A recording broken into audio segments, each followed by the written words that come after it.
My fiancée didn't come home after a late-night party, and when I finally found out why, I kicked her out immediately, but a month later. New information changed everything I thought I knew about that night. I'm writing this at about 5 in the morning because I can't sleep and my mind is racing. Maybe I'm overthinking this, but something doesn't feel right. For context, I'm 24M and my fiancé is 23F. We got engaged this past Christmas after being together for about a year and a half. We've been living together since January. Until recently, I thought we had a pretty solid relationship. The only recurring issue we've had involves one of her friends from college that I've never liked. I know that makes me sound insecure, but I've always had a bad feeling about this girl. Whenever they hang out, it turns into drinking or partying. My fiancé isn't normally like that, but around her, she suddenly becomes someone who wants to stay out all night. The friend also hangs out with a lot of single guys. I've met some of them a couple of times, and the vibe always felt weird. Not in a direct, they're hitting on her way, but more like I was the awkward outsider interrupting their dynamic. There were a few small things that made me uneasy over the past months. Once I saw a message pop up on her phone from one of those guys saying something like, "Bring your hot friend next time." My fiancé brushed it off and said they were joking around. Another time I showed up to meet them at a bar and that friend literally said, "Oh, I thought it was just going to be us tonight." I tried not to make a big deal out of it because I didn't want to seem jealous. I talked to my fiancé about this friend before. She always said she thought I was overanalyzing things, but she did offer to stop hanging out with her if it bothered me that much. I didn't want to be controlling, so I told her she didn't have to.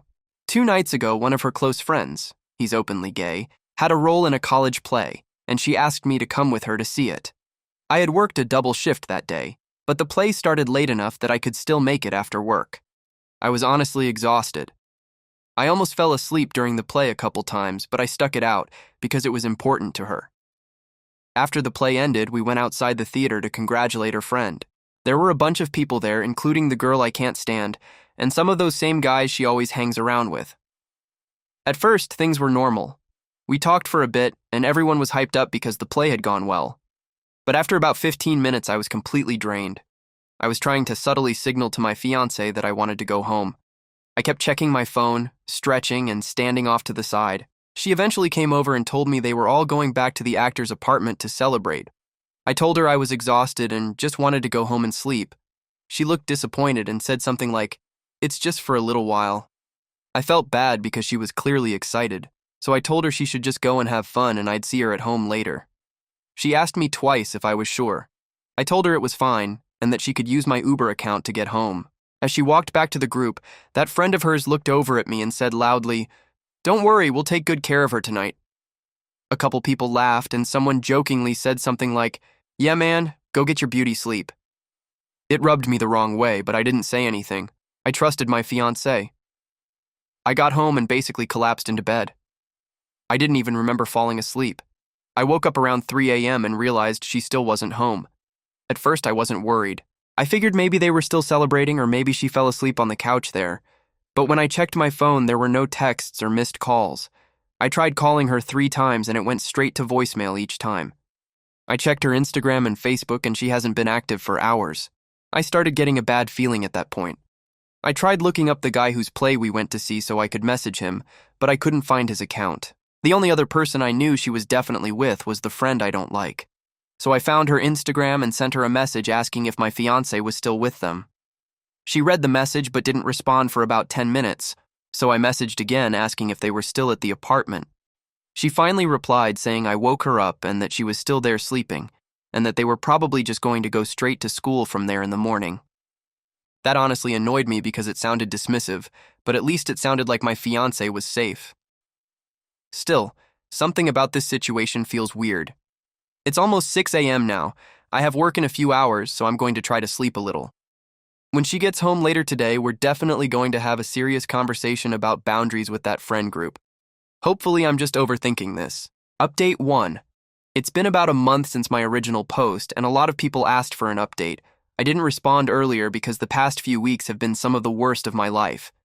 The morning after my post, my fiancé texted me around 9 a.m. saying she was sorry. She said her phone died, that everyone stayed up until around 2 a.m., and that she accidentally fell asleep there and had to rush straight to school. I was annoyed but relieved she was safe. I told her we needed to talk later when I got home from work. About an hour before my shift ended that day, I got a random message request on Instagram from a guy I didn't know. He said he was in my fiancée's class, and that I should probably know that a video of her was being passed around. I thought it was some kind of scam or sick joke until he sent a blurred screenshot. When I opened it, I felt like my brain shut off. It was my fiancée in a room I didn't recognize with one of the guys I'd seen hanging around that friend group. They were having sex. The guy told me that someone had airdropped the video and some photos to people as they walked into class that morning. I left work immediately and drove home shaking. She was already there when I got back. The moment she saw my face, she knew something was wrong. She started apologizing before I even said anything. I honestly don't remember everything that happened after that because I was so angry. I yelled at her, told her she had destroyed everything, and told her to pack her stuff and get out. She kept saying she was drunk and that things got out of control and that she didn't remember everything clearly. At that moment, I didn't care. All I could see was those images. I left the apartment and went to my best friend's place. I showed him the screenshots and we sat there drinking while I tried to process what just happened. When I came back home early the next morning, she was gone and had taken all her things. Over the next few days, I kept thinking about what that guy told me, so I messaged him again and asked if we could talk in person. We met at a coffee shop and he explained more about what had happened that night. Apparently, there was a guy in her class who had been openly flirting with her for months. She had told him she had a fiancé, but it became some kind of running joke between him and his friends. Her friend, the one I always disliked, seemingly encouraged it. She would say things like my fiancé needed a real man, and that being with me didn't count because I was too safe. At the party, they pressured her to smoke weed even though she normally doesn't. Then they kept pushing her to take shots until she was drunk. At some point, they took her into another room where one of the guys had sex with her while another recorded it. The next morning, the guy airdropped the video to people in their class. From what I heard, by the time she walked into the room, half the guys had already seen it. About a week after everything happened, she tried reaching out to me through email. She said she didn't fully remember what happened, and that she felt like she was pushed into it while she was drunk. I don't know what the full truth is, and at this point, it honestly doesn't matter anymore. The relationship is over. I moved out of the apartment 2 weeks ago, and I'm staying with my brother for now. I've been trying to focus on work and rebuilding my routine. The anger is still there, but the shock has mostly faded. Looking back, I realize I ignored a lot of warning signs about that friend group.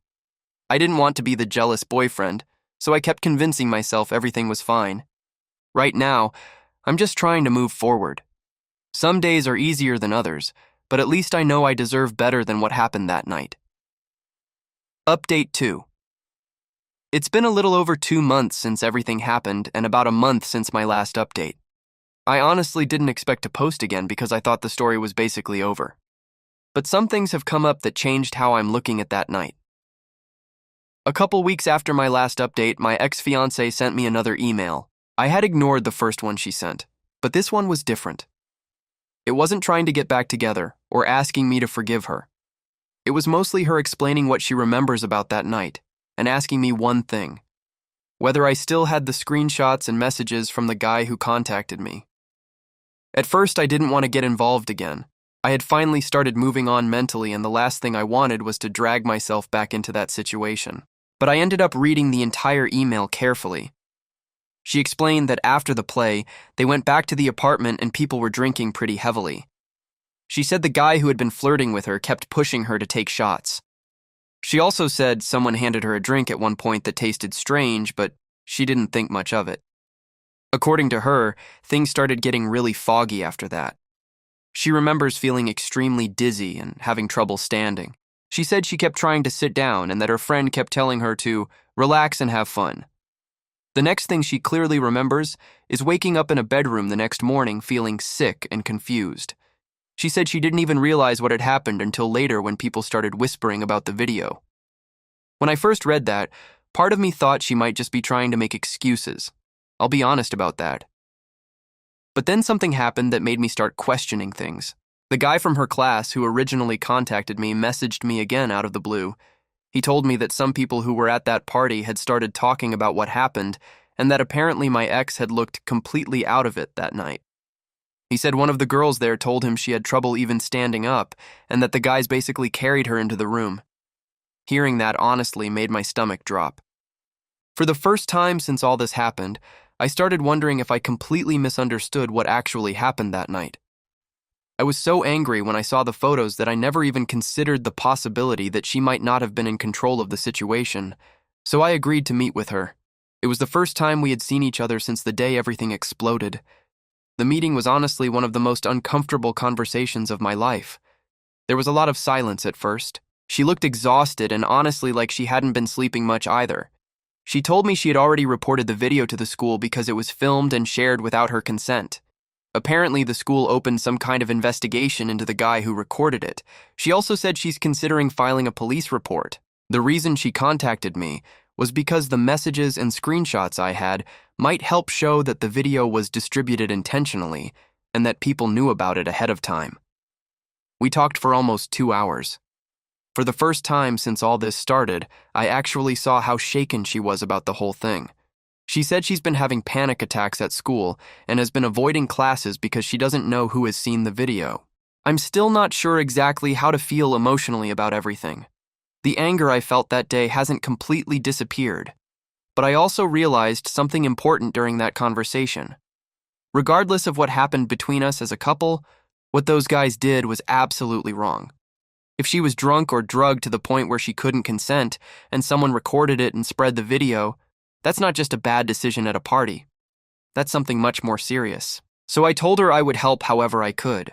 I still had the screenshots and the messages from the guy who contacted me that day. I sent copies to her so she could include them when she reports everything. I also told her I'd be willing to talk to the school or the police if they need to verify how I received the video. Just to be clear, this doesn't mean we're getting back together. Too much happened, and there's too much damage there. But I also don't think someone deserves to go through something like this alone. The whole situation is still messy, and I don't know what the outcome will be. The school investigation is apparently still ongoing, and I have no idea whether the police will get involved. But if there's even a chance that she was taken advantage of and those guys thought it was funny to film and share it, then they should absolutely face consequences for that. I never imagined I'd end up here after everything that happened. But life is weird like that. Right now, the best thing I can do is make sure the truth about that night actually comes out.